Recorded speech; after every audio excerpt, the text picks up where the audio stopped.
Hello friends, நீங்க பார்த்துட்டு இருக்கிறது லவுடலி டெக் சேனல். நான் சுகுமார். மோட்டோ தரப்புல வந்து பாத்தீங்க அப்படின்னா பல மொக்கையான ஃபோன்ஸ் வந்து கொஞ்ச நாளா பார்த்துட்டு இருந்தோம். பட் இப்போ ரீசன்ட் டேஸா பாத்தீங்க அப்படின்னா அவங்க லான்ச் பண்ற ஃபோன்ஸ் எல்லாமே வாங்கக்கூடிய லெவல்ல தான் இருக்கு. அந்த வகையில் பார்த்தீங்க அப்படின்னா இப்போ ரீசெண்டாக மோட்டோ தரப்புலேருந்து G71 அப்படின்ற இந்த ஒரு 5G மொபைல் லான்ச் பண்ணியிருக்காங்க. உங்களோட பட்ஜெட் 20,000 ரூபாய் கம்மியாக இருக்குது, ஒரு நல்ல ஃபோனாக வாங்கணும் அப்படின்னு நினச்சிங்கன்னா இந்த ஃபோன் சூட்டபுளாக இருக்கும். ஆனால் குறையா இல்லையா அப்படின்னு கேட்டிங்கன்னா கண்டிப்பாக இதுலேயும் சில குறைகள் இருக்குது. அதை தாண்டி பார்க்கும்போது நல்ல ஒரு டிஸ்பிளே, நல்ல ஒரு பர்ஃபார்மன்ஸ் பண்ணக்கூடிய மொபைலாக இருக்குது. ஸோ என்ன குறை இருக்குது, என்ன நல்லா இருக்குது அப்படின்றதெல்லாம் வீடியோவில் ரொம்பவே கிளியராக சொல்லியிருக்கேன். ஸோ வீடியோ பார்க்கக்கூடிய நண்பர்கள் ஃபஸ்ட் டைமாக பார்க்குறீங்க அப்படின்னா மறக்காமல் சப்ஸ்கிரைப் பண்ணி பக்கத்தில் இருக்க பெல் பட்டனை கிளிக் பண்ணி ஆல் அப்படின்னு கொடுத்தீங்கன்னா நம்ம டெக்கில் போடக்கூடிய ஒவ்வொரு அப்டேட்டுமே உடனடி அப்டேட்டாக உங்களோட மொபைலுக்கு வரும். வாங்க வீடியோக்குள்ளே போகலாம். ஸோ குயிக்காக ஒரு அன்பாக்சிங்கோட ஸ்டார்ட் பண்ணலாம் அப்படின்னு சொல்லி லாஸ்ட் ஒரு வீடியோவில் வந்து இந்த மாதிரி பண்ணேன். பார்த்துட்டு ஒருத்தர் வந்து கமெண்ட் பண்ணியிருந்தாரு, ப்ரோ இப்போ தான் நீங்கள் வீடியோ அன்பாக்ஸ் பண்ணிடுறீங்க, அது முன்னாடி எப்படி நீங்கள் கேமரா யூஸ் பண்ணி எல்லாம் டெஸ்ட் பண்ணி பார்த்துட்டு குயிக் ரிவ்யூ பண்ணுறீங்கன்னு கேட்டிருந்தாங்க. ஆக்சுவலாக ரியல் பார்த்தீங்கன்னா பாக்ஸில் எதுவும் இருக்காது, ஆல்ரெடி எடுத்தெல்லாம் டெஸ்ட் பண்ணியாச்சு. ஒரு ஃப்ளோவாக போகணும் அப்படின்றனால வீடியோவில் அன்பாக்ஸ் மாதிரி காமிச்சிருந்தேன். பட் ரியலான அன்பாக்சிங் பார்த்தீங்கன்னா ஆல்ரெடி பண்ணியாச்சு. ஸோ பாக்ஸோட ஃப்ரண்ட்டில் பார்த்தீங்க அப்படின்னா M அப்படின்றத மோட்டோக்கான லோகோவை போட்டுட்டு கீழே Moto G71 5G அப்படின்றதை மென்ஷன் பண்ணியிருக்காங்க. அப்படியே பேக் சைடில் பார்த்தோம் அப்படின்னா டிஸ்பிளே ஹைலைட் பண்ணிட்டு கீழே பேட்டரியை ஹைலைட் பண்ணிட்டு 50 மெகா பிக்சல் கேமரா இருக்கு அப்படின்றதையும் சொல்லியிருக்காங்க. அண்ட் பாட்டம்ல கலர் வேரியன்ட், ரேம் என்ன அண்ட் பிரைஸ் டீடைல்ஸ்லாம் வந்து கொடுத்துருக்காங்க. ஸோ ரியலான பிரைஸ் இது கிடையாது. சீலை ஓப்பன் பண்ணிட்டு பாக்ஸை ஓப்பன் பண்ணோம் அப்படின்னா உள்ள எடுத்தோடனே மொபைல் தான் கொடுத்துருக்காங்க. மேலே இருக்கக்கூடிய இந்த தேவையில்லாத ஸ்டிக்கரை ரிமூவ் பண்ணிடலாம்.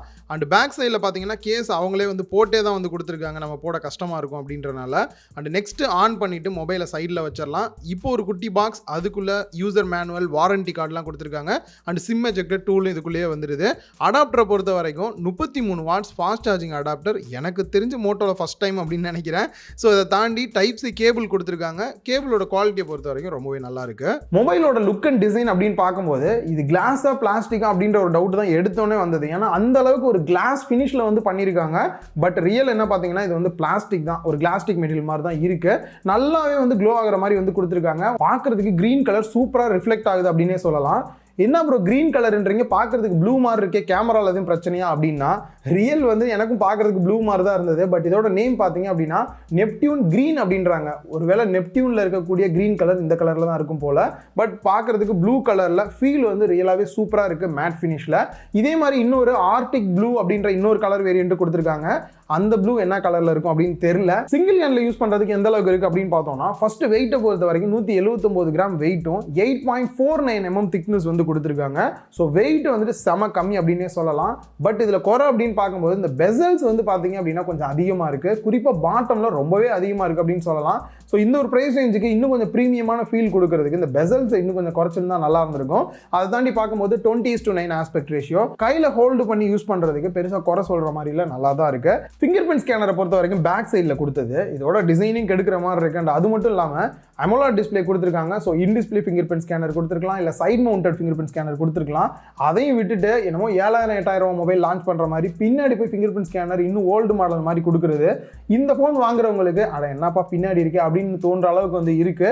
இது ஒரு பெரிய குறையா இல்லாட்டியும் இப்போதைக்கு லேட்டஸ்ட் ட்ரெண்டுக்கு ஏற்ற மாதிரி வந்து அப்கிரேட் பண்ணாங்கன்னா இனிமேல் நல்லா இருந்திருக்கும். ஸோ இந்த இடத்துல face unlock plus fingerprint scanner ரெண்டுமே யூஸ் பண்ணிக்கலாம். எந்த அளவுக்கு ஃபாஸ்ட்டாக இருக்குது அப்படின்னு பார்த்தோம்னா ஆவரேஜுக்கும் ஹைக்கும் வந்து நடுவில் இருக்கிற மாதிரியான ஒரு ஃபீல் தான் இருக்கு. ஸோ நெக்ஸ்ட் டிஸ்பிளே அப்படின்னு பார்க்கும்போது சென்டரில் பஞ்ச் ஹோல் டிஸ்பிளே வந்து கொடுத்துருக்காங்க. 6.4 inch full HD plus AMOLED display வந்து கொடுத்துருக்காங்க. 60 Hz ரிஃப்ரெஷ் ரேட் தான் கொடுத்துருக்காங்க. அட்லீஸ்ட் ஒரு 90 Hz கொடுத்துருந்தாங்க அப்படின்னா இன்னும் கொஞ்சம் அப்கிரேடாக இருக்கிற ஒரு ஃபீல் வந்து இருந்திருக்கும். ஸோ அதை தாண்டி டிஸ்பிளே அப்படின்னு பார்க்கும்போது 700 nits வந்து பீக் பிரைட்னஸ் கொடுத்துருக்காங்க. இண்டோராக இருந்தாலும் அவுட்டோராக இருந்தாலும் நல்லாவே மேனேஜ் பண்ணுது. ஓவரால் டிஸ்பிளே வைஸ் பார்க்கும்போது நல்ல ஒரு டீப் பிளாக், நல்ல ஒரு சேச்சுரேஷனில் சூப்பரான டிஸ்பிளே கொடுத்துருக்காங்க. அதெல்லாம் குறை சொல்கிற மாதிரி இல்லை.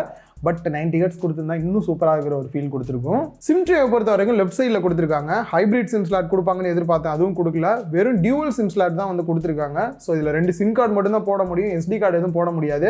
சிம் கார்டை பொறுத்த வரைக்கும் 2 5G சிம் கூட போட்டுக்கலாம். ப்ரோ 5G டவரே வரல 2 அப்படின்ற மாதிரி எனக்கு அது புரியுது. ஸோ அதை தாண்டி பார்க்கும்போது ஃபியூச்சர்லேயே 5G தேவைன்னு நினைக்கிறவங்க வாங்கலாம். ஏன்னா 13 பேண்ட் வரைக்கும் சப்போர்ட் இருக்குது. அதனால 5G வந்தால் நீங்கள் வந்து கவலை பண்ணணும் அப்படின்னு தேவையில்லை, எந்த பேண்ட் வரும் அப்படின்ட்டு. டாப்பில் நாய்ஸ் கேன்சலேஷன் மைக் கொடுத்துருக்காங்க. பாட்டமில் 3.5 audio jack, type C port and mike, ஸ்பீக்கர்கள் கொடுத்துருக்காங்க. ஸ்பீக்கரை பொறுத்த வரைக்கும் சிங்கிள் ஸ்பீக்கர் செட்டப் தான் வந்து கொடுத்துருக்காங்க. டியூவல் ஸ்பீக்கர் இப்போ மோஸ்ட்லி 12,000 ரூபா மொபைலில் கூட வந்துருது. ஸோ இதில் இன்னும் வந்து சிங்கிள் ஸ்பீக்கர் அப்படின்றது கொஞ்சம் அப்கிரேட் பண்ண வேண்டிய ஒரு இடமா இருக்கு. பட் சவுண்ட் குவாலிட்டியை பொறுத்த வரைக்கும் நல்லாவே லவுடாக இருக்கு. அது பெருசாக குறை சொல்கிற மாதிரி இல்லை. அண்ட் ரைட் சைடில் கூகுள் அசிஸ்டன்ட் பட்டன் கொடுத்துருக்காங்க, and volume rocker key and power button கொடுத்துருக்காங்க. ஸோ நெக்ஸ்ட் மோட்டோவில் ஒரு ப்ளஸ் பாயிண்ட் என்ன அப்படின்னு பார்த்தீங்கன்னா, எந்த ஒரு ஸ்கின்மே அப்ளை பண்ணாமல் உங்களுக்கு ஒரு பியூரான ஸ்டாக் ஆண்ட்ராய்டு எக்ஸ்பீரியன்ஸ் கிடைக்கும். இப்போ செக் பண்ணி பார்க்கும்போது ஆண்ட்ராய்டு 11 தான் இருக்குது. ஆக்சுவலாக ஆண்ட்ராய்டு 12 கொடுத்துருக்கலாம். ரீசன் இப்போ வரக்கூடிய மோஸ்ட்லி நியூ ஃபோன்ஸில் வந்து 12ஓட தான் வருது. ஸோ இதுலையுமே வந்து கொடுத்துருந்துருக்கலாம். பட் அவங்க சொல்கிறது வந்து ஆண்ட்ராய்டு 12க்கான அப்டேட் கண்டிப்பாக வரும் அப்படின்ற மாதிரி சொல்லியிருக்காங்க. அண்ட் 2 இயர்ஸ்க்கான செக்யூரிட்டி பேட்ச் அப்டேட்டும் வரும் அப்படின்ற மாதிரி சொல்கிறாங்க. ஸோ ஆல்ரெடி உள்ள சில மோட்டோ மொபைலுக்குலாம் வந்துட்டு இன்னுமே அப்டேட்ஸ் வரல அப்படின்ற மாதிரி நிறைய கம்ப்ளைண்ட் சொல்கிறாங்க. ஸோ இதுக்கு எந்த அளவுக்கு கொடுக்குறாங்க அப்படின்றத பார்க்கலாம். ஸோ இதை தாண்டி பார்க்கும்போது எந்த ஒரு ப்ளோட்வேர்ஸ் எந்த ஒரு ஆப்புமே இல்லாமல் பியூராக கொடுத்துருக்கனால ஸோ யூஸ் பண்ணுறதுக்கு ரொம்பவே கம்ஃபர்டபுளாக இருக்கும் நிறைய பேருக்கு. ஸோ இதை தாண்டி பார்க்கும்போது இப்படி ஷேக் பண்ணுறோம் அப்படின்னா ஃப்ளாஷ் லைட் வரும், அகைன் ஷேக் பண்ணீங்க அப்படின்னா ஆஃப் ஆயிரும். அதுவே இப்படி பண்ணோம் அப்படின்னா கேமரா ஓப்பன் ஆகுது. இந்த மாதிரியான சில ஃபீச்சர்ஸ்லாம் வந்து கொடுத்துருக்காங்க. நெக்ஸ்ட் பேட்டரி கெப்பாசிட்டி அப்படின்னு பார்க்கும்போது இந்த அளவுக்கு வெயிட்டை கம்மி பண்ணியும் பார்த்தீங்க அப்படின்னா 5000 mAh பேட்டரி கெப்பாசிட்டி வந்து கொடுத்துருக்காங்க. அதை சார்ஜ் பண்ணுறதுக்கு 33 வாட்ஸ் ஃபாஸ்ட் சார்ஜிங் அடாப்டருமே பாக்ஸ்லேயே வந்து கொடுத்துருக்காங்க. எனக்கு தெரிஞ்சு மோட்டோலையும் அந்த 15 வாட்ஸ் 18 வாட்ஸ் எல்லாம் தாண்டி 33 வந்தது நல்ல ஒரு அப்கிரேடாக வந்து தோணுது.